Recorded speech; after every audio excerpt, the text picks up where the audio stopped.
Hey kids, and welcome to the show. Today we're talking about rats, and specifically the rat hope experiment done by Professor Kurt Richter at the Johns Hopkins clinic. And this was a famous experiment done in the 1950s where they drowned rats. We're going to talk about that and how it applies to today's society as soon as I tell you this. Smash the like button. Like, share, subscribe, do all that cool stuff. Go down, get some free crypto in the description. Also, buy yourself some Scars and Stripes coffee to support our channel. And those are a bunch of great ways to do that. So head down to the description after this video. But right now, smash the like button. So let's get back to rats. This rat experiment was kind of creepy. They took 12 domesticated rats, those are pets, and they put them in water. And they drowned them. That was the idea. The first two rats swam to the bottom, looked around. Second two rats swam to the bottom, looked around. They ended up dying within 2 minutes. The other 9 rats swam, and they could swim for days. So that was the first experiment. This idea that these domesticated rats were looking for someone to help them. They thought that there was going to be some hope, and they were going to be saved. The second experiment took place with non-domesticated rats, and actually very aggressive, gross, caught. They were known for being very strong and could swim a long time. I know this is probably creeping people out that rats swim, but they can swim really well. So they find these really aggressive, strong rats that are not domesticated, and they put them into this bucket of water. And the experiment goes a little different than they expected. Basically, what happened was all of the rats in that second experiment died. Every single one of them. Not one of them survived. And they said because the rats were always, this was the conclusion, but the rats, being that they were always for themselves and they're always fighting and clawing, when they reached this idea of the water, the swimming, there was no way out. They just said, forget it, I'm done. There's no reason for me to go on. But the other rats who had been taken care of, they've been handed, they've been dried off, they had those experiences. Those 9 rats, they could keep swimming because they had hope. So that's what they decided was the conclusion of this. Was not that it was a fight or flight response. They wanted to see what would happen, but what they saw was actually that hope played a part in whether or not someone could survive adverse, situations. In this case, it was rats. In our case, as human beings, we have a different set of adverse situations. It may be something as simple as getting out of bed for someone with chronic pain, or it could be something like reaching to the top of a mountain. A lot of our goals and aspirations can be unattainable to most people, and maybe unattainable to us.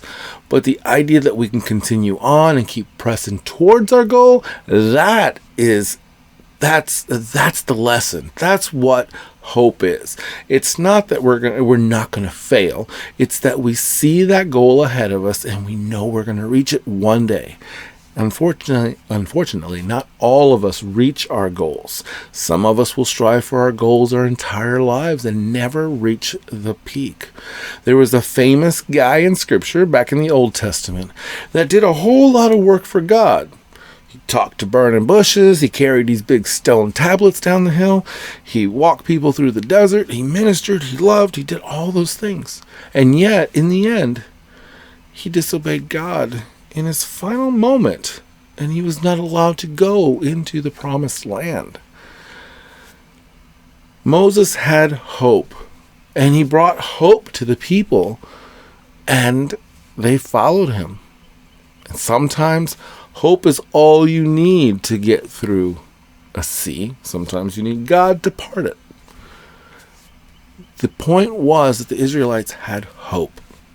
And right now in our nation, it's really hard to have hope when your family, your friends, and people that you admire and respect seem to have gone a little off the rails. Or perhaps we've gone off the rails. Regardless of who we think have gone off the rails, I think we all have. And this is why, like the rats, the domesticated rats, there was hope. There was something to grab onto. They remembered a good time. Over the 2 years of the pandemic, we became undomesticated, and people started caring only about themselves. And that has started to tear our society apart.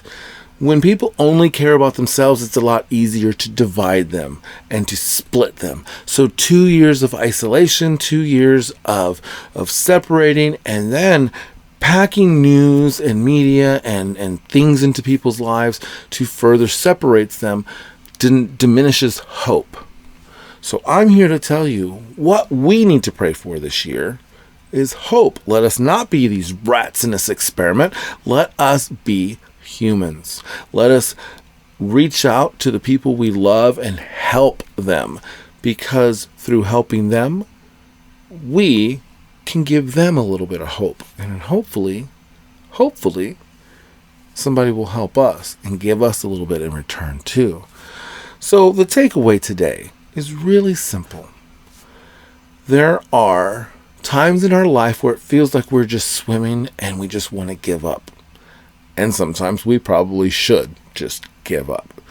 But those are times when it's things that are inconsequential, things that are not important. Sometimes we, because of pride, continue on and on and on something that we have no business doing. So, hope brings you closer to God.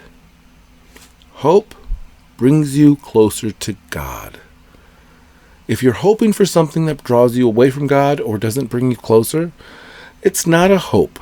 It's wishful thinking. Hope comes from within, and it's something that brings us back to our Creator. Hope is what I want you to step away from today and go off into the rest of your day thinking to yourself, I hope I get home. I hope I have a nice meal on the table. And I hope my family gives me a big hug. Because when it's all said and done, we spend too much time swimming and not enough time hugging. Until next time, work hard, be kind, and have fun.